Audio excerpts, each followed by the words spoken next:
겠습니다. 잘 오셨습니다. 한 번 더 인사하겠습니다. 오늘도 기도로 승리하시기 바랍니다. 마지막으로 인사하겠습니다. 응답받는 밤 되시기 바랍니다. 우리 같이 인사하겠습니다. 우리가 성공만이 아니라 우리가 실패를 통해서도 배워야죠. 오늘 말씀은 다윗의 자녀 양육에 관한 실패의 교훈입니다. 우리가 지난 주까지 다윗의 음란을 통한, 간음을 통한 그 실패의 교훈들을 우리가 함께 또 살펴봤었죠. 오늘도 이 다윗의 실패에 관한 교훈인데, 오늘 말씀은 특별히 이 자녀 양육에 관한 실패의 교훈입니다. 사무엘하 11장부터 이렇게 보시면은 다윗이 영적으로 이제 이렇게 추락을 하거든요. 그런데 다윗이 영적으로 추락하게 될 때 다윗에게 사라진 게 하나 있어요. 여러분 그게 뭔지 아세요? 다윗에게 사라진 거. 사무엘하 이제 11장부터 또 12장, 오늘 13장 계속 보시면은 다윗에게 사라진 게 하나 있습니다. 혹시 그게 뭔지 아세요? 그게 뭐냐면은 한번 따라해 보겠습니다. 여호와께 묻자와 가로되. 이제 이것이 사라진 겁니다. 여호와께 묻자와 가로되. 이게 사라졌어요. 사실은 여호와께 묻자와 가로되, 이제 이것이 다윗의 트레이드 마크였거든요. 여호와께 묻자와 가로되. 다윗이 가는 곳마다 승리하고 형통할 때 다윗은 늘 하나님께 여쭈었습니다. 늘 하나님 가야 됩니까? 나가서 싸워야 됩니까? 늘 여호와께 묻자와 가로되. 이것이 다윗의 인생의 트레이드 마크였어요. 고난의 때에 다윗은 늘 하나님 앞에 여쭈었습니다. 여기로 가야 됩니까? 말아야 됩니까? 올라가야 됩니까? 말아야 됩니까? 늘 여호와께 묻자와 가로되. 이것이 다윗 인생의 트레이드 마크였습니다. 그런데 다윗이 이제 형통하잖아요. 너무 잘 됩니다. 정말 하늘을 찌를 것 같이 그렇게 다윗에게는 실패를 모르게 돼요. 이제 그때부터 다윗에게 사라진 게 하나 있어요. 이제 그게 여호와께 묻자와 가로되입니다. 이게 세상적으로는 다윗이 막 이제 치고 올라가는 것처럼 보여도 하나님 보실 때는 다윗이 영적으로 좀 추락하는 겁니다. 여호와께 묻자와 가로되. 이게 사라져 버렸어요. 이 여호와께 묻자와 가로되가 없어졌다는 얘기는 한마디로 말하면은 다윗의 이제 기도 생활에 문제가 생겼다는 거예요. 기도 생활에 위기가 생겼다.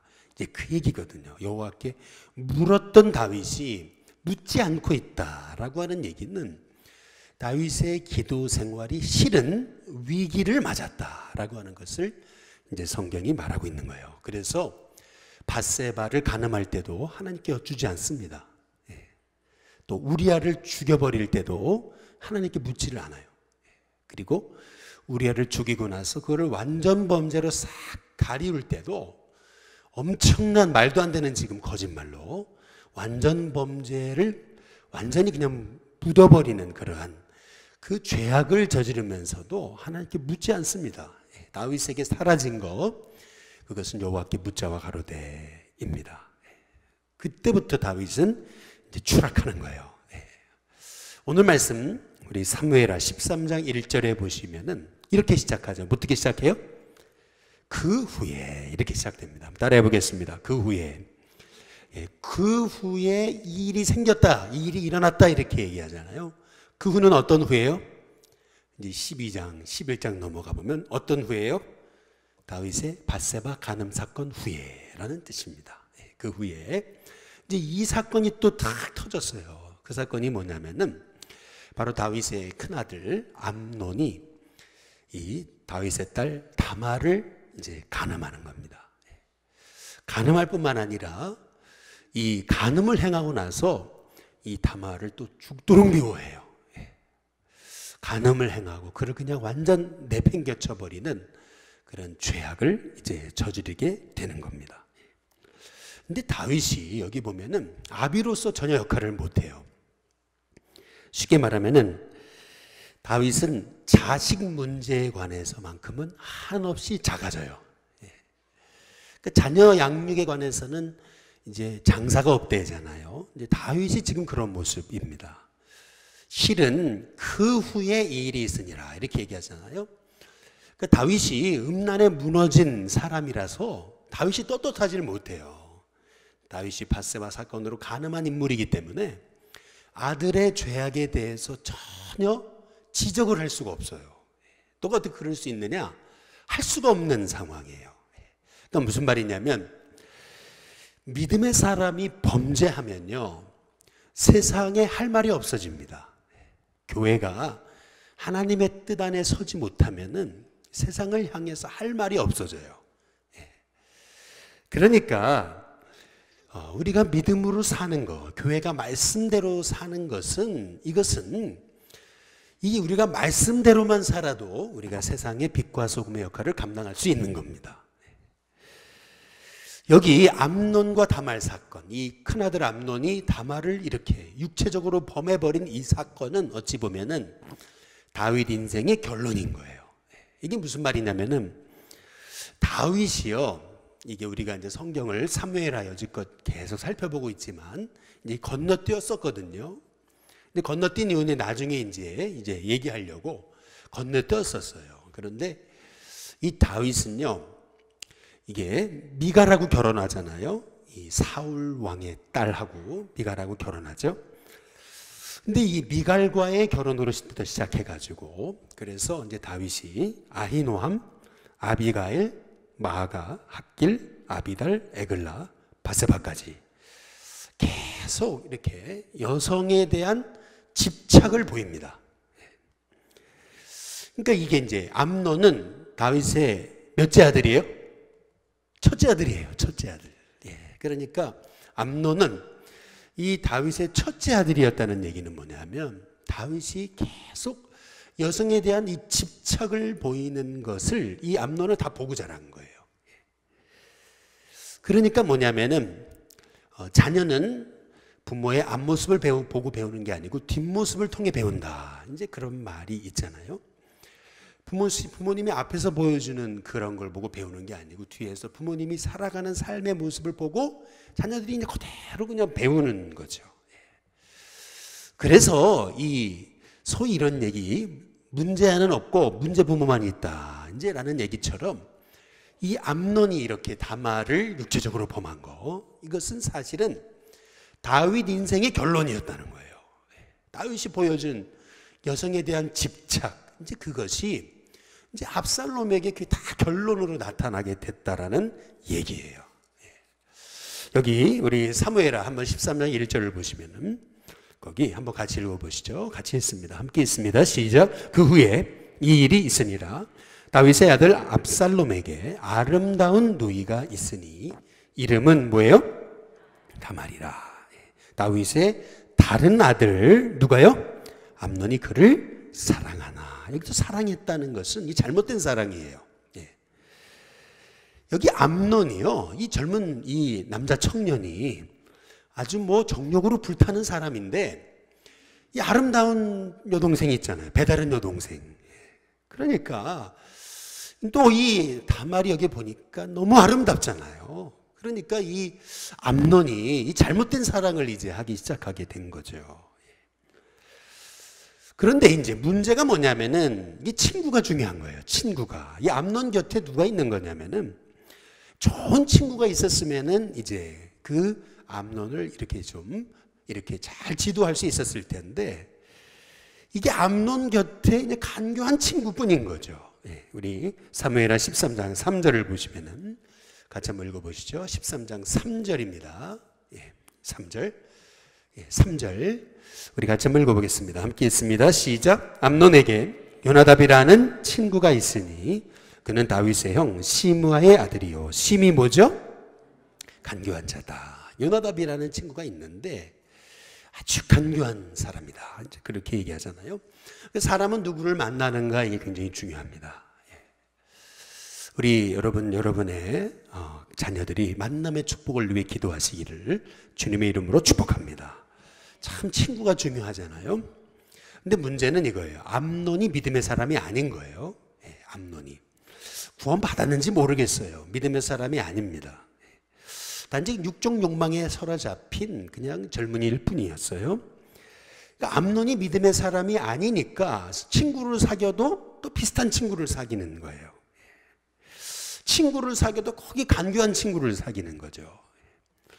우리는 우리 자녀들이 만남의 축복을 얻게 해달라고 기도하되, 우리 자녀들이 정말 만남의 축복을 얻으려면은 부모된 우리가 하나님과 동행하는 삶을 보여줘야 됩니다. 부모된 우리가 그렇게 하나님 사랑하고 그렇게 예수님 사랑하는 모습을 보여줘야 돼요. 그래야 자녀들도 이제 거기에 물들어요. 그래서 친구를 만나도 믿음의 사람을 만나고, 여자친구를 만나도 믿음의 사람을 만나는 거예요. 그래서 이 자녀들이 만남의 축복을 위해서 만남의 축복을 얻게 해달라고 우리가 기도하되, 그렇게 되려면 부모된 우리가 하나님과 동행하는 삶의 모습을 이제 보여줘야 되는 겁니다. 부모가 맨날 뭐 예를 들면 뭐 부모가 뭐 세상 성공밖에 몰라요. 예수님 말은 하는데 결론은 늘 돈이에요. 부모님이 늘 주님 위해 산다고 그러면서 부모님이 이렇게 뭐 보면은 항상 결론은 뭐냐면은 세상밖에 몰라요. 부모님이 돈밖에 모르고 학벌밖에 모르고, 예를 들면 그러면은 이게 자녀들이 그대로 배우는 거예요. 여기 지금 여러분 다윗이 암논이 지금 다말을 이제 범하고 단숨에 내쳤다라고 하는 소식을 들었을 때요, 다윗이 어떻게 행동해요? 우리 사무엘하 13장 21절에 보면은 뭐라고 얘기하냐면, 같이 한번 읽어보겠습니다. 함께 있습니다. 시작. 다윗 왕이 이 모든 일을 듣고 그 다음 뭐예요? 심히 노했다, 이렇게 얘기하거든요. 근데 성경에 보면은 다윗이요 화만 내고 끝났어요. 그냥 어찌 그런 놈이 다 있어 그러고 나서 끝났어요. 그러고 무슨 말이냐면은 암논을 불러다 놓고 가르쳐야 되는데, 암논을 불러다 놓고 야단을 쳐야 되는데 그러지 못하고 혼자 화만 내고 끝냈다는 얘기입니다. 무슨 말이냐면 다윗이 자녀 교육에 대해서 너무 무능했어요. 다윗이 자녀 교육에 대해서 너무 어찌 보면은 무책임한 거예요. 무관심했던 겁니다. 여기 지금 사무엘하 13장을 보면은 다윗의 자녀 교육의 무능의 극치를 보게 됩니다. 이게 왜 이렇게 됐는가? 다윗이 왜 이렇게 됐는가? 이게 생각해 보면은 좀 우리 자신을 생각해 보면 그래요. 자녀는 자기 자신이거든요. 자녀를 객관적으로 봐야 되는데 객관적으로 못 봐요. 자녀 문제에 대해서는 이게 완전히 그냥 이게 자기 자신이기 때문에 자녀가 뭐 조금만 예를 들어 뭐 그러면 자녀 부모의 마음이 요동치는 거예요. 그러니까 자녀를 객관적으로 보고 객관적으로 그냥 말씀으로 가르치고 좀 한 발짝 떨어져서 자녀를 봐야 되는데 이제 그게 안 되는 거예요. 다윗이 하나님께 이렇게 묻는 게 사라졌잖아요. 하나님께 묻고 어떻게 해야 됩니까? 이렇게 해야 되는데 그러지 않고 그냥 화만 내고 그리고 아무런 액션을 취하지 않는 거예요. 부모로서 보여줘야 될 그 자녀 양육의 본을 못 보여주고 있는 거죠. 결국 어떻게 되는 거냐면은 사무엘하 13장 20절 보세요. 20절 보면은 그의 오라버니 압살롬이 그에게 이르되 내 오라버니 암논이 너와 함께 있었느냐. 이제 압살롬이 다 알아버렸잖아요. 그러나 그는 내 오라버니니. 그 다음 같이 한번 읽어보겠습니다. 같이 있습니다. 시작. 누이야 지금은 잠잠히 있고 이것으로 말미암아 뭐 하지 말라고요? 근심하지 말라. 지금 위로하고 있는 게 아니에요, 여러분. 이게 뭐냐면은 이게요, 암논은 육적 욕망으로 잘못된 사랑을 하고 또 압살롬은 원수 갚는 일로 잘못된 사랑을 합니다. 무슨 말이냐면 동생을 위하여 주는 척 하면서 이제 동생을 위해 주는 일이 그 암논을 죽이는 것임을, 원수 갚는 것이 동생을 위하는 것이다 이제 착각하는 거죠. 이것도 잘못된 사랑인 것입니다. 사무엘하 한번 13장 22절을 한번 보시면은 같이 한번 읽어보시죠. 함께 읽겠습니다. 같이 있습니다. 시작. 압살롬은 암논이 그의 누이 다말을 욕되게 하였으므로 그를 어떻게 했어요? 미워하여. 이렇게 얘기하잖아요.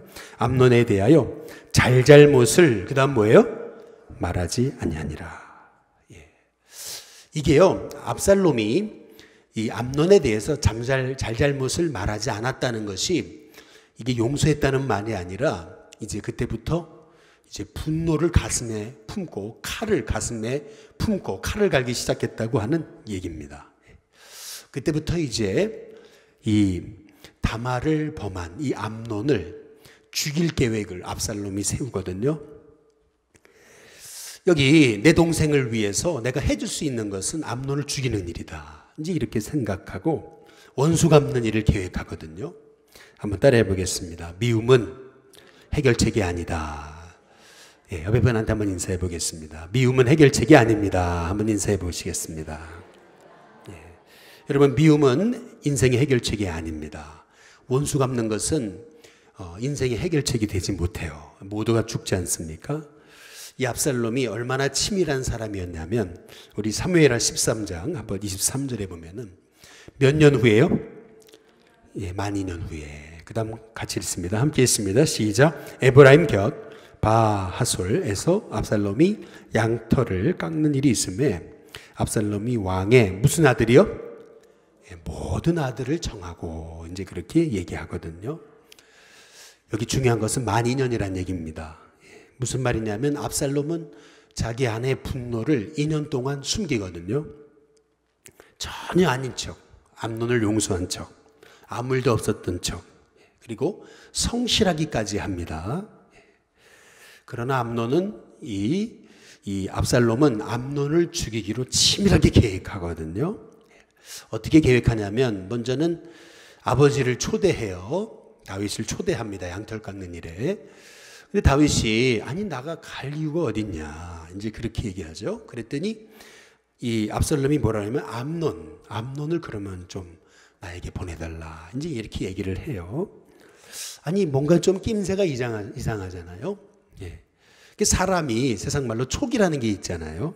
예. 다윗이 낌새가 이상하다 분명히 눈치챈 것 같은데 이 압살롬이 계속 이제 간청하잖아요. 예. 그러니까 결국 이 다윗이 모든 아들을 그 양털 깎는 일에 보내주거든요. 여기도 보면은 다윗이 한번 따라해 보겠습니다. 여호와께 묻자와 가로되 예, 그게 없어요. 예, 기도 생활에 위기가 생겼다는 거거든요. 하나님께 물었다는 얘기가 없어요. 예. 다윗이요 음란에 실패하고 자녀 양육에 실패한 이유 그것은 뭐냐면 여호와께 묻자와 가로되 이제 이것이 없는 거예요. 이것이 사라진 이유 하나님의 사람들이요 기도가 사라지고 하나님께 묻는 일이 사라지면은 그러면 그때부터는 사실 영적으로 추락하는 겁니다. 전혀 묻지를 않아요 하나님께. 아니 우리가 하나님의 인도받아서 살아야 될 하나님의 사람인데 하나님께 묻지를 않아요. 이게 기도 생활에 위기가 생긴 거거든요. 전혀 성령님의 인도를 받지 않아요. 내 감정, 내 기분, 내 뜻대로 한단 말이에요. 그러니까 당연히 신앙생활에 위기가 오는 것은 당연한 거예요.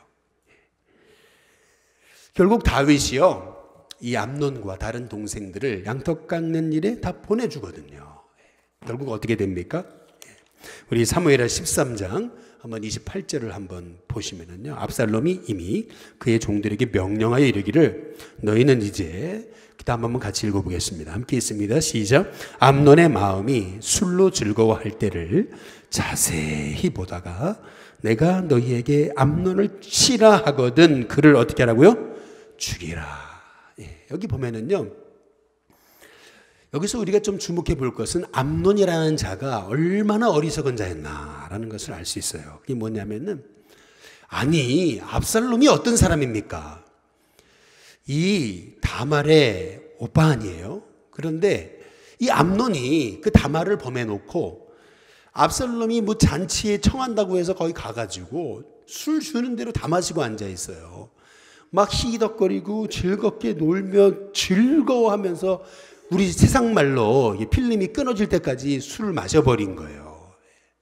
다 그때를 보다가 압살롬이 종을 시켜서 죽여라 해가지고 죽이잖아요. 여기서 보면은요 이 압살롬이라는 사람이 이게 얼마나 자기의 마음을 속이는 치밀한 계략가였나라고 하는 것을 알 수 있어요. 그런데 훗날 이제 압살롬이 다윗을 이제 죽이려고 쿠데타를 일으키잖아요. 근데 여러분 그거 아세요? 성경에 보면은 압살롬이 다윗을 죽이기 위해서 쿠데타를 모의한 시간이 10년 이상입니다. 예. 치밀하게 계획합니다. 근데 우리가 주목해 볼 게 뭐냐면 압살롬이 어떤 인물이었나라는 겁니다. 이게 굉장히 중요한 얘기예요. 우리 사무엘하 3장 3절에 보시면은 한번 보실래요? 거기 보면 둘째는 길라압이라 갈멜 사람 나발의 아내였던 아비갈의 소생인데, 그리고 셋째는 누구예요? 압살롬입니다. 예, 압살롬이라 구슬 왕 달메의 딸 마아가의 아들이요, 이렇게 얘기하거든요. 이게 되게 중요합니다. 왜 이렇게 중요한 거냐면 압살롬의 외할아버지가 누구예요? 달메예요, 달메. 그렇죠? 예, 달메. 그러면 그 달메가 어디 왕이에요? 구슬 왕이에요. 근데 이것이 얘기하는 게 뭐냐면은 이 압살롬의 외할아버지는 하나님의 사람이 아니었습니다. 예, 어머니도 그랬고. 예.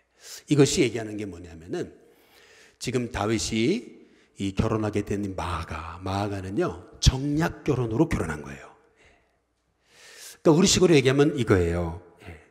믿음 보지 않고 가문이 좋으니까, 뭐 돈 많은 집안이니까, 뭐 학벌이 좋으니까 그냥 결혼시킨 거예요. 결혼한 거예요. 믿음은 전혀 보지 않은 거예요. 이방 사람입니다. 전혀 믿음 보지 않은 거예요. 정략 결혼을 했어요. 참 다윗답지 않은 모습이죠. 한번 따라해 보겠습니다. 완벽한 인생은 없다. 옆에 분 한번 뒤에 분하고 인사해 보겠습니다. 완벽한 인생은 없습니다. 한번 인사해 보시죠. 여러분, 완벽한 인생은 없습니다. 완벽한 지도자도 없어요. 완벽한 목사도 없고, 완벽한 우리 장로님도 없고, 완벽한 성도도 없어요. 여러분, 완벽을 기대하지 마시기 바랍니다. 완벽한 사람은 없어요. 완벽을 기대하지 마세요. 윤동규 목사한테도 완벽을 기대하지 마시기를 바랍니다. 완벽한 사람은 없어요. 다윗도 얼마나 이 자녀 양육에 대해서 무능합니까? 정말 무기력한 그러한 아버지였어요. 그런데 여기서 한번 잘 우리가 주목해 볼 게 있어요. 제가 이 얘기를 이제 드리고 싶은 거예요. 뭐냐면은 다윗이 여기 마아가랑 결혼합니다. 정략 결혼을 한 거예요. 결혼을 했어요. 결혼을 했으면 부인을 어떻게 되죠? 사랑해 줘야 되잖아요. 그렇죠? 부인을 사랑해 줘야 되잖아요. 결혼을 했으면은. 그런데 정략 결혼을 한 거예요. 사실 다윗이 좋아했던 사람들은 따로 있잖아요. 나발의 아내였던 아비가일. 그리고 아비가일을 그렇게 그냥 이런 여자가 다 있네. 그리고 이제 좋아했다가 그다음에 또 눈이 어디로 가요? 바세바한테 가잖아요. 예. 그렇죠? 그러니까 마아가는 결혼은 했는데 이게 눈길 한 번 안 준 거예요. 자식도 낳았어요. 압살롬이라는 자식도 낳았어요. 그런데 이 눈길 한 번 안 준 거예요. 그러니까 이 마아가가, 이 부인된 마아가가 이 마아가가 어떻게 하루하루를 보냈을까요? 남편 그리움에 맨날 눈물을 흘렸겠죠. 그걸 누가 봤어요? 압살롬이 봤겠죠. 압살롬이 자라나면서 아버지가 말이에요. 아버지라는 사람이 아니 우리 어머니를 이렇게 천대할 수 있어요?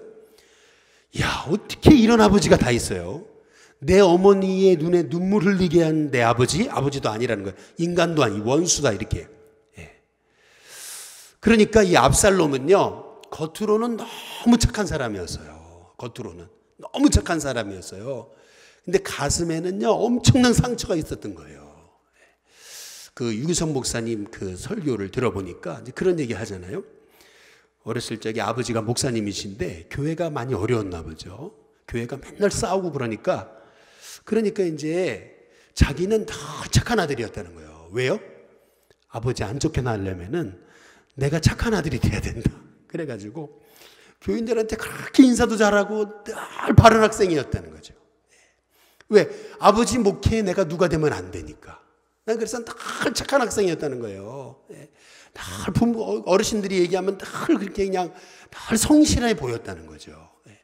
마찬가지로 이 압살롬이 이제 그랬던 인물이 아닌가라는 생각이 듭니다. 그래도 아들인지라 그래도 아버지가 그래도 날 알아주겠지, 우리를 알아주겠지 이랬는데 어떤 일이 벌어진 거예요?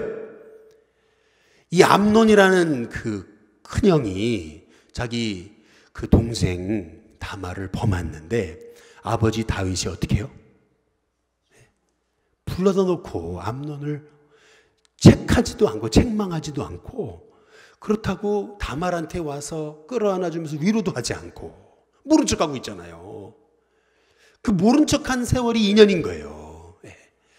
야, 맨날 다말이 와가지고 집에 와 처량하게 눈물을 흘리고 있는데 아버지라는 자가 한 번도 와서 위로해 주지 않아요. 그러니까 어떻게 됐어요? 그러니까 이 압살롬은요, 암논만 죽이기로 계획한 게 아니고 아버지도 죽이기로 계획하는 겁니다. 무슨 말이냐면은 이 압살롬이 어렸을 적부터 받은 상처, 다윗이 보여준 앞모습이 아니에요. 뒷모습이에요. 왕의 모습은 너무 화려하죠. 뭐 부족한 게 뭐가 있어요? 아들한테 안 해준 게 뭐가 있어요? 그러나 아들은 그걸 원하는 게 아니에요. 아들은요, 아버지의 따뜻한 사랑을 원하는 거거든요. 근데 아버지의 뒷모습은 뭐냐면은 너무 매정한 거예요. 무관심한 거예요. 무책임한 거예요. 너무 아버지가 정말 이럴 수는 없는 거죠. 그러니까 이 압살롬이 그 가슴에 칼을 품고 있는 거죠.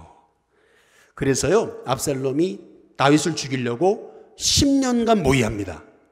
결국 거기 사무엘하 15장 7절 한번 보세요. 15장 7절에 보면은 한번 같이 읽어보시면은 같이 읽어보겠습니다. 함께 있습니다. 시작. 이스라엘 무리 중에 왕께 재판을 청하러 오는 자들마다 압살롬의 행함이 이와 같아서, 그 다음 뭐죠? 이스라엘 사람의 마음을 압살롬이 어떻게 했다고요? 훔치니라. 얼마나 압살롬이 성실했는지, 진실해 보였는지, 얼마나 겉으로는 선함으로 자기 속 안에 있는 분노를 감춘 거예요. 겉으로는 얼마나 나이스하고 얼마나 괜찮은 사람, 겉으로는 얼마나 사람들이 칭찬을 했는지 몰라요. 그런데 속에는 분노가 가득한 거예요. 칼을 품고 있어요. 칼을 갈고 있습니다. 몇 년 동안요? 10년 동안이나, 장차 10년 동안 칼을 갈고 있었던 거죠. 그래서 이름이 뭐예요? 압살롬입니다. 할렐루야. 여러분 압살롬 되지 마시기 바랍니다. 옆에 분한테 한번 인사해 보시죠. 압살롬 되시지 마시기 바랍니다. 한번 인사해 보겠습니다. 그래서 압살롬인가 봐요. 놈입니다, 아주. 그렇죠? 그런데 여러분, 압살롬이 될 수밖에 없었던 이유, 그것은 뭐냐면 자기 마음 안에 상처를 해결하지 못해서 그렇습니다. 여러분 마음 안에 있는 상처를 해결하지 못하면 여러분도 압살롬이 될 수 있습니다. 겉으로는 나이스하죠. 겉으로는 굉장히 사람이 성실해 보이고 겉으로는 굉장히 진실해 보이죠. 겉으로는 신앙인 같아요. 그날 가슴에 분노가 있어요. 분노가 있으니까요, 결국에는 그 분노가 자기 자신을 죽이고 남도 죽입니다. 얼마나 이 압살롬이 장점이 많았는지 몰라요. 장점이 많아요. 여러분 10년 동안 아무도 이 사람의 분노를 눈치채지 못했어요. 온 이스라엘 백성들이 압살롬을 칭찬했습니다. 온 이스라엘 사람의 마음을 압살롬이 싹 훔쳤다 그랬습니다. 모든 이스라엘 백성들의 마음이 압살롬에게 다 쏠려버렸습니다. 이 압살롬이 얼마나 대단한 사람이었는지 몰라요. 장점이 얼마나 많아요. 잘생기고요, 아주. 뭐 머리도 얼마나 이게 정말 그 머리가 아름다운, 머리만 한번 탁 휘날리면은 그냥 사람들이 그냥 막 뒤로 넘어졌다는 거예요. 성경에 나오잖아요. 그렇죠? 이 압살롬이 장점이 얼마나 많은지 몰라요. 그런데 그의 마음 안에는 상처가 가득했다는 거죠. 이제 여기서 이제 마지막 이제 결론적으로 드리고 싶은 말씀은 이거예요. 여러분 다 잊어버리셔도 오늘 조금 다윗의 실패를 통해서 우리가 배운 거기 때문에 좀 무거운 얘기였습니다. 그러나 오늘 말씀을 통해서 이 한 가지 결론만은 여러분 잊지 마시기를 바랍니다. 뭐냐면은 다윗이 압살롬 같은 아들, 암논 같은 아들을 보면서 여러분 다윗이 나는 잘못한 게 하나도 없다고 어떻게 얘기할 수 있어요? 어떻게 저런 아들이 내 몸에서, 내 배에서 태어났냐? 어떻게 다윗이 그럴 수 있냐는 거예요. 어떻게 내 자식 놈들은 다 저런 모양이냐, 어떻게 이렇게 할 수 있냐는 거예요. 그거 아니잖아요. 지금 우리가 여기서 반드시 붙잡아야 될 말씀은 뭐냐면은, 다윗의 가정이 회복되려면은요, 다윗이 스스로의 죄를 봐야 돼요. 하나님보다 여자도 좋아하고, 하나님 복 주시니까 다 하나님 경외하는 거 잊어버리고, 고난의 때는 그렇게 하나님 의지하더니 잘 되기 시작하니까 하나님께 묻는 게 사라지고. 다윗이 회개해야 되거든요. 철저히 회개해야 되거든요. 자녀들의 이 문제는 내 책임입니다. 내 죄입니다. 내 상처 때문에, 내 죄악 때문에, 내 음란한 때문에 내 자녀들이 이렇게 됐습니다. 내가 무책임했습니다. 아비로서 내가 무책임했습니다. 아이들의 아픔을 내가 위로하지 못하고, 아이들과 대화하지 못하고, 아이들의 아픔을 물어봐 주지도 못하고, 자녀 탓할 게 아닌 거예요. 어떻게 내 자식들이 저렇게 저 모양이냐, 이게 아니고 뭐냐면은 내가 먼저 말씀으로 변화돼야 되는 거죠. 내 마음 안에 상처가 있는 한, 부모의 상처는 자녀에게 대물림 된다는 얘기가 있습니다. 내 안에 상처가 가득한데 이 상처를 예수 앞에, 십자가 앞에 해결하고 내 마음이 하나님의 사랑으로 충만할 때, 그럴 때 내 마음에 하나님의 사랑으로 충만한 게 자식에게 줄 사실은 신앙유산이거든요. 내가 세상 탐하고, 여자 탐하고, 돈 탐하고, 믿음의 본 보이지 못하고, 자녀에게 무관심하고, 문제를 주님의 마음으로 풀지 못했잖아요. 그러니까 내가 먼저 철저히 회개해야 되거든요. 내 죄를 보고, 내가 부모로서 본이 되지 못했습니다. 내 뒷모습이 부끄러웠습니다. 그러면서 내가 하나님과 동행하지 못했습니다. 고백하면서 이제는 순종하는 부모의 삶을 보이겠습니다. 이제 고백하면서 이게 다 내 죄 때문입니다 라고 고백했어야 되는데, 이제 다윗의 실패, 자녀 양육의 실패를 통해서 우리는 이게 누구 탓할 게, 자녀 탓할 게 아니고 내 죄입니다 라고 여러분이 고백할 수 있을 때, 여러분이 여러분의 죄를 볼 수 있을 때, 하나님께서 여러분의 가정에 회복의 은혜를 덧입혀 주실 줄로 믿습니다. 제가 가장 좋아하는 가정에 대한 예화, 가끔 말씀드리죠. 제가 가장 좋아하는 이야기 중에 그게 뭐냐면, 아버지와 아들의 대화예요. 아버지에게 아들이 물었대잖아요. 아버지, 천국은 어떤 곳이에요? 이렇게 아들이 물어보니까 아버지가 뭐라 그랬대죠? 천국은 우리 집 같은 곳이란다, 이렇게 대답했다 그러잖아요. 저는 우리 일신교회 성도님들의 그 가정이 천국 같은 가정이 될 수 있기를 주님의 이름으로 축복합니다.